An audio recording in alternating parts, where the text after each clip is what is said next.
All right, Jamal, do you see what I got? No. Is stoicism the antidote to simping? And wait up, before you do that, let me simp real quick. Oh my goodness. My man brought me a rose. This is a fresh rose from the garden. Sheesh. It's got the thorns. That's they say the rose is the symbol of truth. So we better It's masculine and feminine. right, we better drop the truth on them. Smells really good. Yeah, that's a great question. I think we have to start from first principles defining what these terms even mean. You Yeah. know what I mean? I think to start with simping. That's a loaded term. Some people, stoicism is more familiar in the zeitgeist as simping. That's more like colloquial Gen Z. The way that I would define simping simply is it's seeking excessive validation and over investing your energies into someone who returns little or nothing in return. Mm-hmm. I think that's a simple way to put simping. And then as far as stoicism, I would define stoicism as an an attitude towards oneself and the world, which emphasizes focusing on that which is within one's control and putting all one's time and energy towards mastering that which is within one's control. Mm-hmm. So I thought it was interesting to put those two ideas in the dialogue Mm-hmm.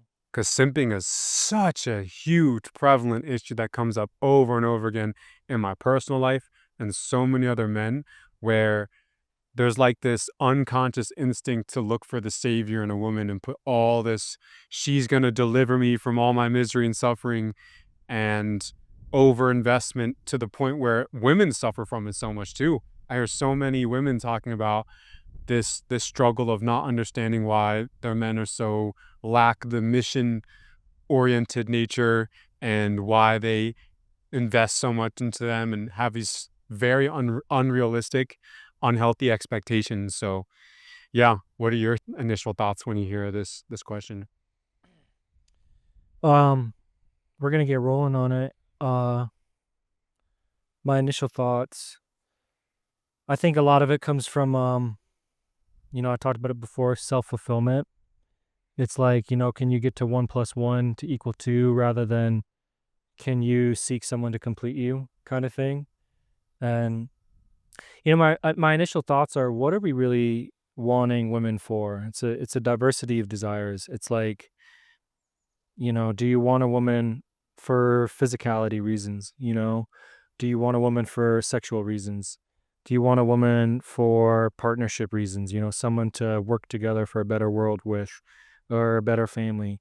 Do you want a woman for emotional needs? Like, do you need to be seen a specific type of way to feel emotionally satiated? Oxytocin related stuff. Um, does having a woman by your side, is it egoic? Is it a trophy wife kind of thing? And is that necessary? Can you adapt your mind so you don't need those type of things? I really just want to explore like what people's needs are, what people's desires are, because simping again, it's like, okay, I'm going to compromise my values. I'm going to compromise my position to overextend and try to allure someone who has already shown relatively visible signs that she's not interested. So, talking about Venus, shout out Venus, the muse here. Oh yeah. Um, Venus is about magnetism, and I want to get into like this inner masculine, inner feminine thing in a sec, but we have a level of magnetism that we shouldn't neglect, where it's like, if I'm doing the right things, I'm going to be more bolstered up, more health, more vibration, more wealth, more beauty. You make the right decisions, you're going to get literally more visible beauty. Pheromones go up, um, status markers go up, all those things. And then, your magnetism is up and you don't need to overextend as much. But yeah, there's a lot of things to say. And I think where I'm at now is just wondering, like, what do we really want from women? Mm-hmm. And is there a way to, I think inevitably we can't get that without a woman. both on spiritual levels, energetic levels, and then physical levels. But my idea is, can we reverse engineer the experiences we're craving so we can bypass that experience because we're almost after like emotions and feelings? And can we give ourselves those feelings so we're just in a healthier space, so we're not as compromised, coming from a empty cup all the time, Right. which gives women the ick. Exactly. It becomes repellent instead of attractive. I think, to use a metaphor we were exploring in a previous podcast, the notion of having a transactional attitude or almost like a business entrepreneurial like attitude towards relationships. And you discussed now painting a picture of all the multitudes of desires. And right now we're obviously painting it more so from the male experience. That's what we're charged with. That's what we have experience with. And there's another side of the coin, so to speak, but that's not the topic for today. And there's this multitude of all these different desires. And then there's an instinct of what we could say our lower self or our instinctual nature that needs to be mastered to seek all of this from such a limited source. So to me, that's part of what I would say is most problematic in simping is taking all the desires. We have a need to connect with what we could say the divine mother, the divine feminine, and then limiting it to just like one personality, one fleshly vehicle. And necessarily, I think it's almost like a divine cosmic slap in the face when we suffer from these false, poor expectations from one source. But then it opens up the whole kind of poly conversation where people are like, oh, well, that's why you need so many different women for all these different things. And then again, it's still putting those emotional needs just into the woman humanly form, and you can encounter it through nature, through a brotherly bonds. There's many different ways, and I think when we limit it to one vehicle, that's part of why it backlashes. And yeah, it's interesting to put this in dialogue with stoicism Mm-hmm. as we move forward with it. But yeah. Yeah, so stoicism to me, I got my own definition. I've not studied stoicism, but I practice what I consider stoicism all the time. And I was telling you, it's the ability to kind of process emotions on the spot. So I'm just less vulnerable, less leaky. My brain is coming from a clear place. I'm coming from um, a lot of this comes down to the lower self, where my flesh is limited. I'm a masculine flesh being. And on a spiritual level, I'm not. I'm many things. And so I can start to give myself that. So stoicism to me is like, are you uncalibrated right now? Are you incoherent right now? And can you get in a place of attempting to vibrate in that wholeness, making moves from that wholeness? A lot of it comes down to like I was saying, fulfilling my own needs. It's like at the very at the start, can I start to understand that if I'm making moves from my lower self, it might just kind of be some self-perpetuating, self-fulfilling prophecies of if I'm chasing a woman because I feel lack and, I join into that relationship in a vibrational lack, it's going to be just so different if it's like, yo, this is a cherry on top relationship. And basically, I think like what I'm trying to get at here is like, can you become as needless as possible, externally needless as possible? And again, on a flesh level, I need to eat. When my oxytocin goes down, there's a lot of biomarkers that show low social connection actually raise mortality rate. So these biomarkers are down from basically oxytocin, which comes through connection. So ultimately, yeah, I'm not needless, but the masculine is supposed to be a provider. And so if you're always on, it's little kid versus man. And the little kid needs his mom's love. Little kid needs dad to be handling stuff, mom to be handling stuff. But you got to move into a man and not just a physical, crude 3D matter man. Like, yeah, I can handle stuff. But then that's bringing in the spirituality where, yeah, like I'm working hard to be a provider, to be quote unquote needless, to not lean on people. How do I regulate my own nervous system so I don't have to take battery from another person? And where are you going to do that? It's through lifestyle and it's through spirituality that you're able to like open up these torrents of energy from the higher dimensions.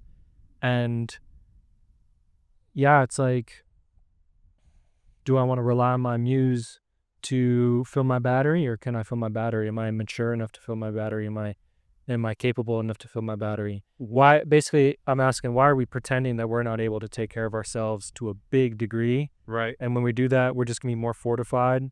And ironically, it's gonna make us more attractive to women when we're less needy. Right. Speaking of the needy, because I think I wouldn't, in terms of stoicism in my personal relationship to it, like I did a stoicism practice for a year where, like Marcus Aurelius, he would do a morning meditation, evening meditation, where he'd write on a particular virtue. And in the morning, you always gas yourself up. You're like, oh, I'm so this or that. I'm so virtuous. But then at the end of the day, you have to be real with yourself. Like, actually, my actions were incongruent with my own self-perception. I mentioned this to connect to the neediness around the stoicism because with simping, one of the qualities I mentioned in the definition was seeking excessive validation. And the validation comes from a place of lack. I don't feel good enough, so I need someone else externally outside of myself to tell me that. And then when I no longer have that, then I'm worthless, kind of thing. So like we're talking about that external, you mentioned the needlessness.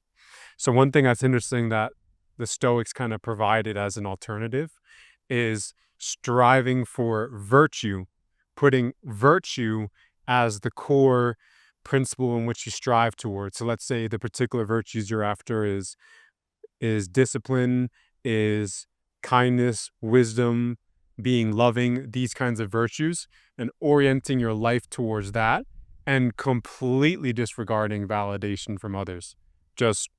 I'm just focused on becoming more virtuous every single day, and also just anticipating that given pattern recognition of the world, acting virtuous is actually rebellious in a way because so many people aren't. So by doing that, you're going to trigger and create so many people. So just kind of uh, like almost like people throw the term sigma male. I don't Yeah, really, I don't really fully grasp, but like part of, just like I don't, I don't care how other people perceive me, right. like a complete, and but it's not doing so in a reckless manner. I think people hear Yeah, that and they think it's being inconsiderate. It's being like uncompassionate, inconsiderate of other people's feelings. There's a way in which compassion is one of those virtues in which you can strive to be, but you don't have to do this whole virtue signaling where you have to show off your virtue again to get validation from other people. You're, you're in that competition, so to speak, or you're using your past self as a mirror and working on that relationship. And then the external world is also regarded as a mirror, which allows for greater strivings towards self mastery. And that's part of the stoicism that I'm speaking to as an antidote to the simping that we've been speaking of. yeah, it's important. I'm always talking about, like, we got to get into, I call it like universal math or cosmic logic. And what I mean by that is, Omram talks about a saint and a sinner walk into a forest. When a sinner walks in the forest, they have um, an aura that kind of sucks life out because they don't know how to regenerate themselves. They don't know how to cultivate that life force within through these processes. When a saint walks in the forest, it's benefiting. The plants open up. They're getting a little bit of vitality from it. So you got to not look at on this like program morality of what's right and what's wrong. You got to look at like the physics and the chemistry of what's life-giving, what's life-taking.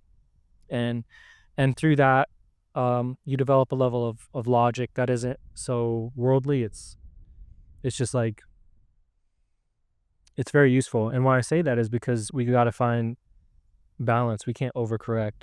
And so when dudes are trying to be sigmas, it can be a trauma response where they're like, they've been rejected, they've been hated on. And so they're like, to cope, they're like, well, reputation doesn't matter and people's approval doesn't matter. It's not true. It's not true. It doesn't mean everything. It doesn't mean everything either. So you don't want to go in the virtue signaling, toxic simping for culture, like please accept me culture. And you don't want to go on the other side of how do I just cut off everyone when truly they probably have a very covered up deep need for some level of connection, and they hide it with layers of thought like I'm too good for this, or I'm just a tough dude, and we're not understood. Finding these weird ways of coping. You don't want to overcorrect. And that's what I would define exactly what you're painting as like a pseudo-stoicism. So Yeah. it's like it comes from a naive, we lack the rites of passagehood into manhood. It's something many of the depth the Jungians speak about. Robert L. Moore, famous for the King, Warrior, Magician, Lover. Yeah, that's one of the things he was highlighting early on in the whole mythopoetic men's movement of we're missing these rites of passage into manhood. And that's why there's so many man children that still are stuck in boy psychology and haven't had the proper. So I'm mentioning that because from the standpoint of a boy, you walk all of us in the Western world have experienced this on some level. We're not going to pretend like, oh, we just like we're born as just complete, just hyper integrated masculine men. Like, no, we all started as boys. Um, and we have this innocent love affair, so to speak. And I'm bringing those into dialogue here because eventually that boy gets wounded. We all experience that to a degree. And then what I'm noticing is then what they call like what is it, the men going their own way movement. I'm not sure if you heard about that, or like a lot of what people could classify as the manosphere, I would say is shielded in these layers of pseudo-stoicism, where it's actually emotional immaturity and the feeling of being deeply wronged by another woman that never gets brought out and conversed in a mature Yeah. way, and actually like those feelings properly expressed and managed and massaged, it becomes just like tensed and calcified. And then there's like this pseudo hyper machoism or whatever you wanted to call it on the external, and a need to be perceived as an extra masculine man constantly. And behind that layer is a very weak, immature, someone who allows their moods and emotions to get the best of them and has to constantly push it down. That's like an extraordinarily unhealthy, what I would call the pseudo-stoicism, It's fragile. and it's extremely emotionally fragile. They need everything to be in a specific condition or else everything falls apart. They need to be seen a certain way. All of this. And when we say stoicism, so many people, I notice a lot with women as well, they see these men who have to like evangelize their stoicism, and then they associate Fit. that as the real stoicism. Like that shit's fake as hell. That's not what we're speaking about at all. That's about putting God and virtue above all else. One of the biggest pieces of game I've ever heard of all time came from a pimp, and he says something along the lines of, Hey, I'm just playing.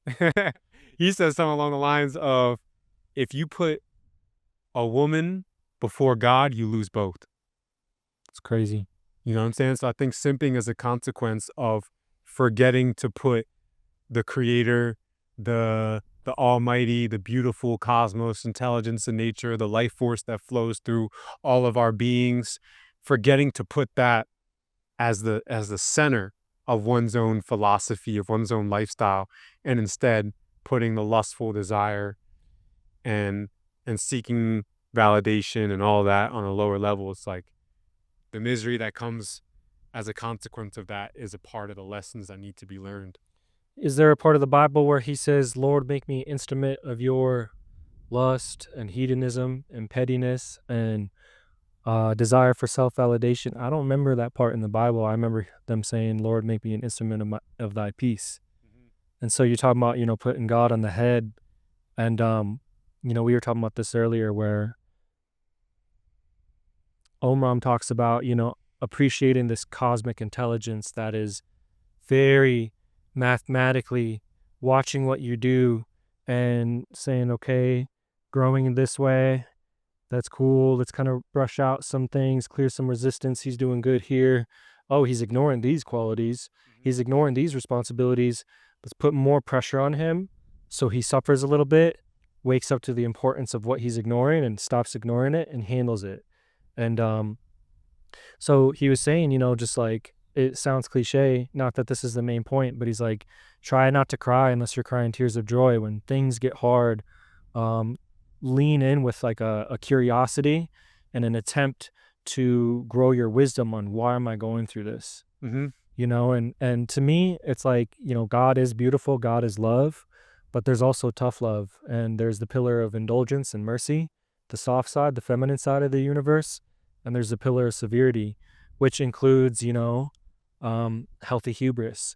So I think we need to be taught how to handle rejection more because I just think it's so healthy and sacred. Because it's like, okay, you have this muse and she's beautiful and she's like the real deal princess. It's Libra energy. This is Libra. Well, what attracts Libra is Aries, higher masculine traits, not Scorpio, lower Mars traits. So dudes have this amazing muse. Oh, she's so amazing. And they're too non-incongruence with that energy. They're on this more lower, selfish, weak, ignorant, whatever those qualities are. It's not in resonance. So there's healthy rejection. Even, sometimes like there's not just healthy rejection from Libra, which is saying, can you elevate to a more sublimated form of masculinity? But there's also healthy Taurus rejection. Taurus is lower feminine, where you're trying to come onto a thought and she rips you up and you're like offended and you got to go lick your wounds. She's like, I ain't fucking with someone with those shoes or something. You got to learn the game and you got to learn the math of what's attraction and not attraction. You got to learn also, who cares if some Taurus woman, some lower feminine woman, selfish woman rejects you? You got to also learn, maybe I shouldn't put my focus on that. And maybe I should go put my focus back on myself and growing and move into this Aries dynamic. Scorpio, in this case, masculinity is seeking to conquer, consume, and control. I mean, a lot of dudes want to do that. Aries is seeking how to serve, how to protect. And again, that's where that needlessness comes from, because it says no heights are too great for Aries to scale. If the princess is in that amount of danger, Aries is like, fuck it, she's in that amount of danger and we're going to handle it.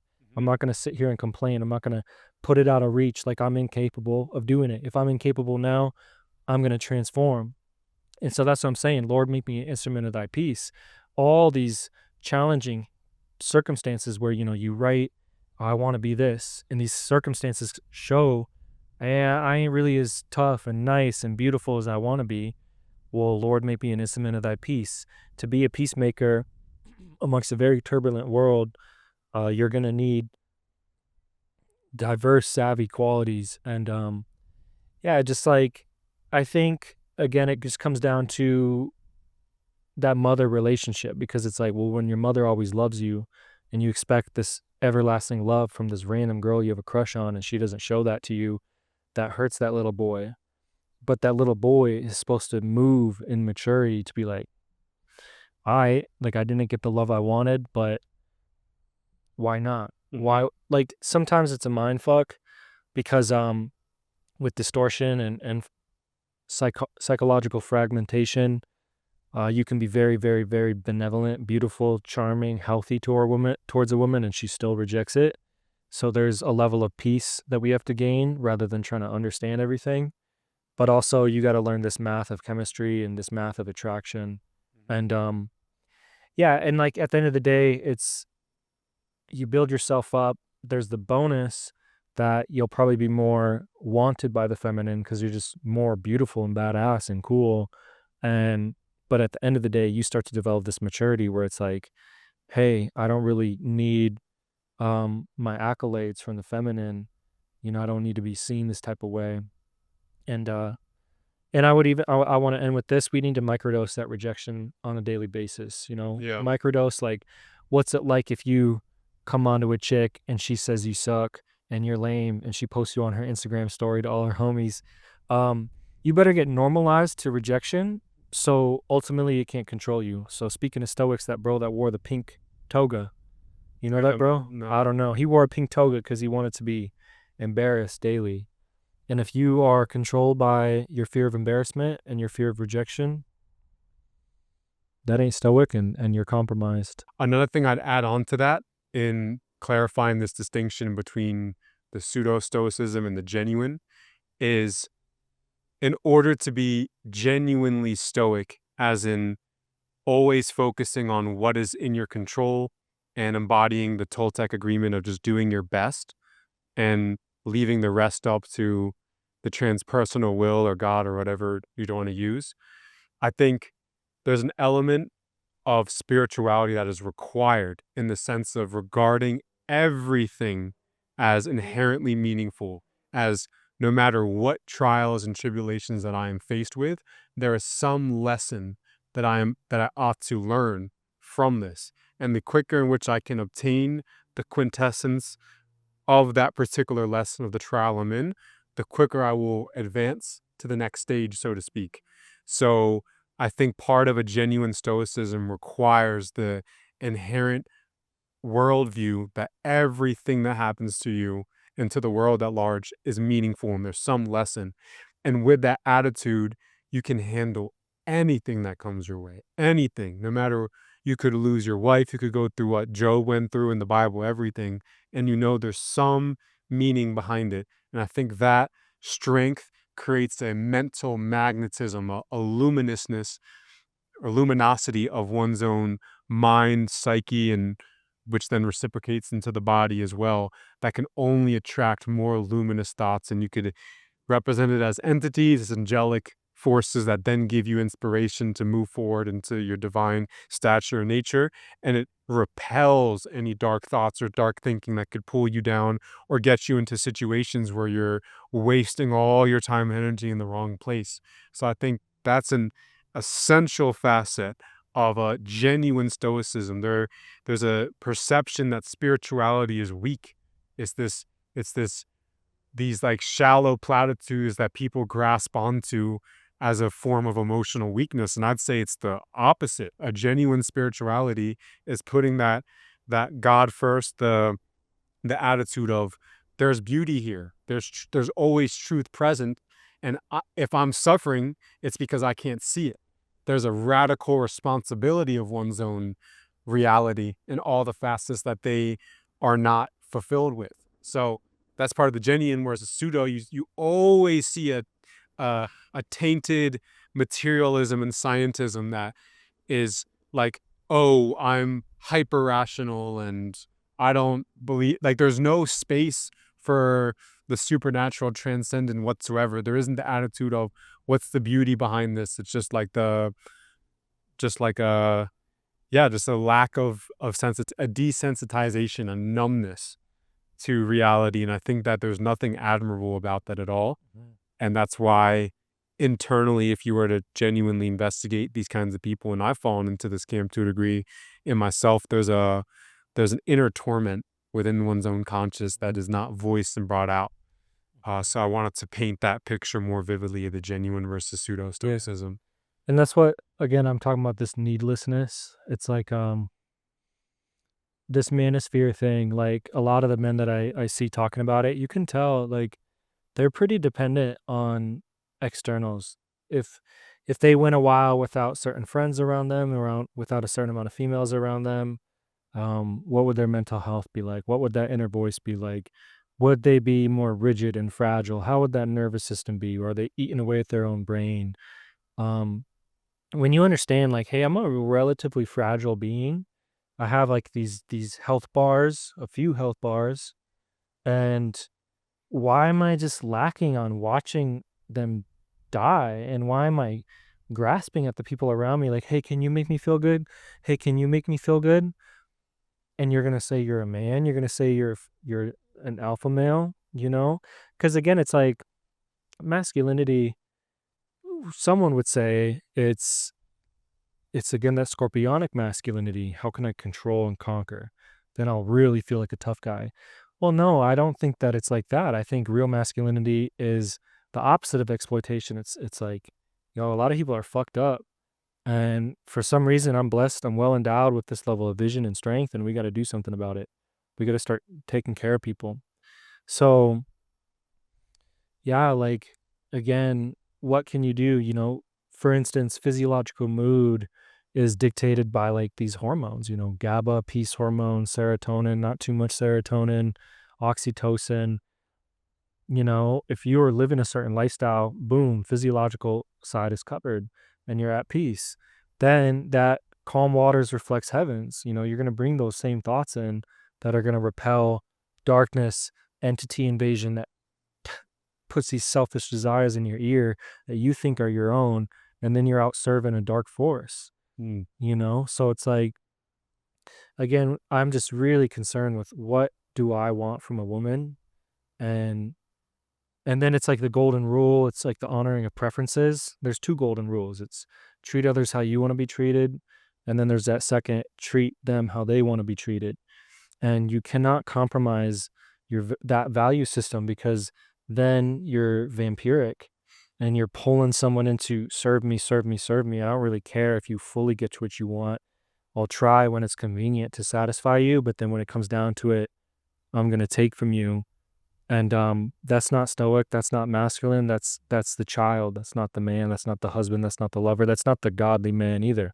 You know, people want to talk about like moving in the direction of godliness. It's the opposite way, you know? Mhm. Yeah, and then to tie this back to some, solutions around this general topic, because I've suffered personally a lot from this whole another thing with the simping thing is like people see it in binary. It's like either you're just this complete beta simp or you're like this alpha or whatever, and they see it as a binary. I prefer to see it as a gradient which expresses itself throughout one's entire journey, so to speak. So I'll notice sometimes these simp like tendencies come out throughout, and then becoming increasingly aware of them. I think for me, an interesting solution towards this whole dilemma is we spoke about before, you're painting all these different desires that men generally hold towards the feminine. And the most concretized form of it materialize is through a specific woman. I think a challenge that we have to embrace as men is to find other ways to fill that feminine battery health bar, so to speak. And one essential aspect is like a brotherly bond, having your boys around, having some men that you can connect with, not on some, you know, your sexual needs aren't going to get fully met, Unless you're one of them. unless you want to, but but um yeah, like a healthy sense of friendship and camaraderie, I think, is one way to fulfill that. Nature coming into contact, for me, I found that I like to play this mental game where I genuinely imagine that I have an inner woman and I speak to it. In Mhm. Jungian psychotherapy, they call this active imagination, where you imagine the particular unconscious components within yourself and actually dialogue with it. So I like to dialogue with my inner woman, like, yo, what do you want right now? I want to go on a walk right now. It's too much pressure and stress. You're trying to make me work the whole time.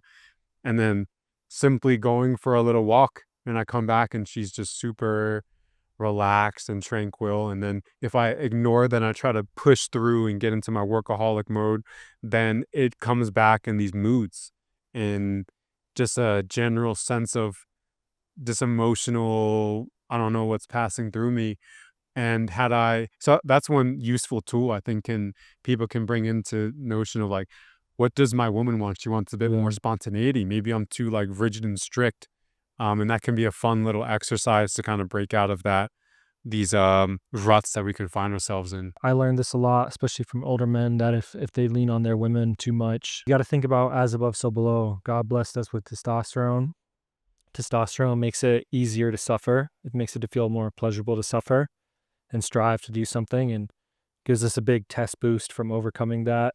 So men are made to kind of do heavy, hard stuff, and then we also have more bone density. So as above, so below. Men are just more sturdy, capable beings on that nature, and um, not putting that onto a woman, and maybe getting counseling and a level of, I guess I can call it, holding from a man, from your bros. And also it's like reverse engineering what we want from a woman, because I think it's important to get a lot of subtle energy exchange from the sisters. And again, you have to be in Aries energy to do this. You have to be needless. You have to microdose self denial, basically, because you're vibing with the girl, she lets her guard down. Do you compromise that? Or are you a safe masculine because you've contained your sexual impulses and contain just petty desires that you don't act on anymore? Also, I want to quickly bounce back on this as well. I think on the topic of like sublimating the sexual force, so to speak, that can flow towards women, because I think simping, another very strong under discussed facet of that is a very dense flow of one's sexual force towards the woman. Yeah. And I think another antidote, so to speak, which goes hands in hand with the stoicism, is being nourished by all the little subtle exchanges, Yeah. just the glances, just the walking by and feeling the beauty of the feminine and the admiration of it, and from a distance as well. Mhm. Not needing to instantly bring it to a dense level of closeness that's going to end up in a certain level of explosion inevitably. Yeah. So I just wanted to add that level of. Yeah, like Scorpio needs to touch, you know? Aries doesn't need to touch. Aries doesn't even need to be recognized. You know, you do some dope shit for a girl and she doesn't say thank you. It's like the ego kicks in. You gotta watch how the ego interfaces because the ego can be in your ear saying that chick is lame for that. But the higher self is like, bro, I didn't do it for recognition. I did it to serve. So the ego, it will have infinite repetitions of trying to get its words in. And you gotta say, nah, I didn't do it for that. I did it because I'm on my night shit. I did it because um I'm a sun and the sun gives light, whether you worship it, thank it or not. I want to also bring up this is one of the most powerful practices I've ever incorporated. And it works particularly when you have a more romantic muse, not just some chick that you're trying to smash. You know, you're bored, you don't got no relationships, you finally meet a chick, it's kind of a basic connection, and you're so lonely and it's just some petty shit. It's more when it's like a deep spiritual connection. And something that really gets you out of bed, something that really inspires you and you aspire towards it is get a few areas. Career, how you move in your career, mental health, emotional health, how you feel about yourself, your self-image, how do you think your vitality is going to change? Imagine that muse loves you exactly how you want to be loved. Because people are waiting for the event of her loving you that way to finally feel I'm good enough. Mm. I'm strong enough. Think about like imagine how you would work differently if you were coming home every day, a loving household with her just taking care of so many beautiful emotional needs out of just charity and love and kindness and consistency and nourishment. Just entertain those things. Because here's one of the problems of the subconscious mind. We are hit with what we believe to be the present moment in the past, and that is dominating our imagination. It's dominating our vision rather than flipping the script and starting to work with a future timeline, a potential future timeline, and bringing in all these either examples of how to be or straight up, why do I need to wait for an experience to feel that emotion? Let's try to feel that emotion for like the next 20 minutes in a meditation Right. and like experiment. And what happens when you familiarize yourself?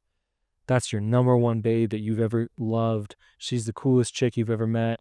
What's it like when she actually loves you in all these different angles? How are you different in career? How are you different in your vitality? Does that love boost your vitality and your will? Like there's so many ways to just start to incorporate the what ifs. What if it was? And then again, it's like, Dispenza and all the bros are on this stuff where it's like, cut that experience. Like, don't, like your environment, you got to be greater than your environment. Your environment, quote unquote, epigenetically, your aura is included in your environment. Your environment's saying you're not loved. Well, you Yeah. got to be greater than that. Can you be loved even when you're not loved? Can you Mm. be super, super, super loved? And it's not like, that chick that you always, it's so sad. All the nice chicks that you don't give attention to loving you, we're so cut off from it. We want love from that person only. And if it's not from that person, it doesn't count. Well, go in that place. What is it like to really get that love? And the irony is, again, like as limited flesh beings that are craving our opposite pole, I think that is one of the ways to start to get that spiritual energy. Mm. Yeah, I would consider this like a degree, like emotional agency, like not waiting for particular physical external circumstances in order to feel.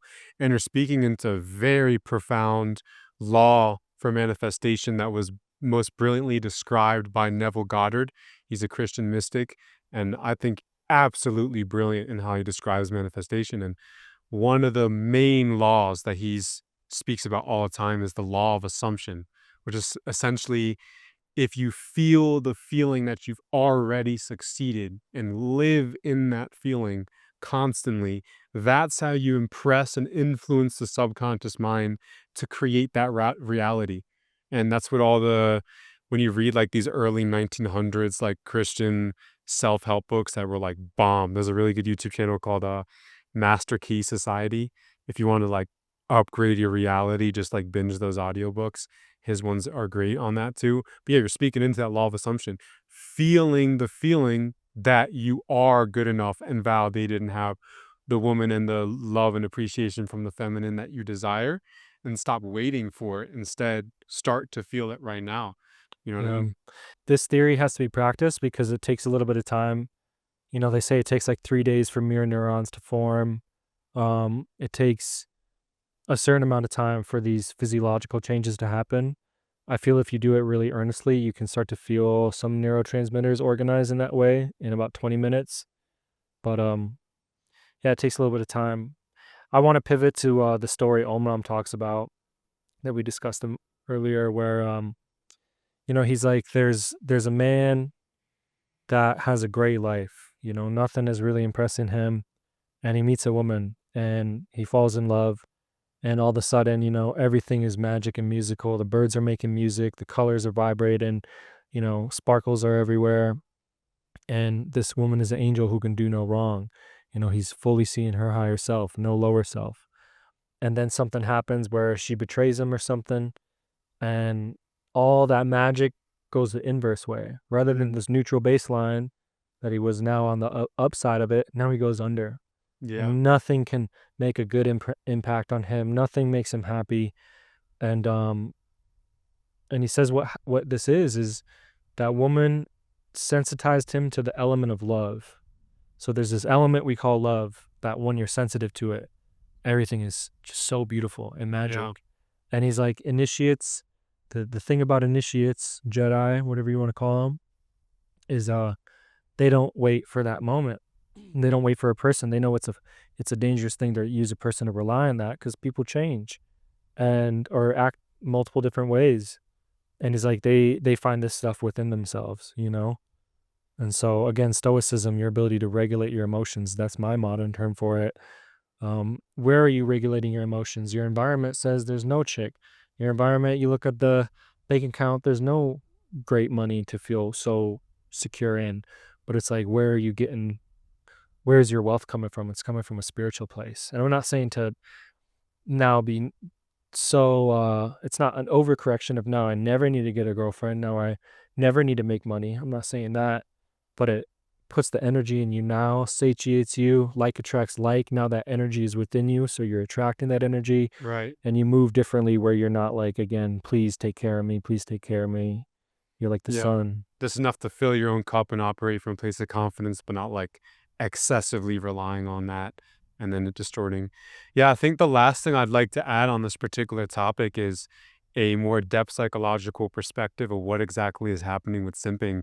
I am particularly influenced by the Jungian school of thought. I think Carl Jung's the greatest psychologist of all time. And he actually wrote extensively about this and the other Jungians as well, of what we would call simping from the male side. There's also the equivalent of feminine, but for the male side, they would call it, they would refer to these men as anima possessed men. And again, the anima So pussies.